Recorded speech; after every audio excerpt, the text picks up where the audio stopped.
The Z70 Ultra Photographer Edition has now appeared in China's MIIT certification database under the model number NX737J. The certification confirms 5G connectivity, dual SIM support. The TENA images show the device with a leather back. Z70 Ultra Photographer Edition introduced a striking dual-tone finish. The Z70 Ultra Photographer Edition is expected to feature a 6.85-inch AMOLED panel with a 1.5K resolution and an under-display camera with ultra-slim 1.25mm bezels. It runs on Qualcomm's Snapdragon 8 Elite chipset, paired with LPDDR5X RAM and UFS 4.0 storage. For photography, the device packs a 50MP main sensor, a 50MP ultra-wide with macro capabilities, and a 64MP periscope telephoto with OIS.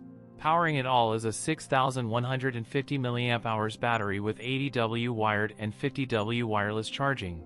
That's it for today's video. If you enjoyed it, don't forget to like, comment, and subscribe for more content. Thanks for watching, and I'll see you in the next one.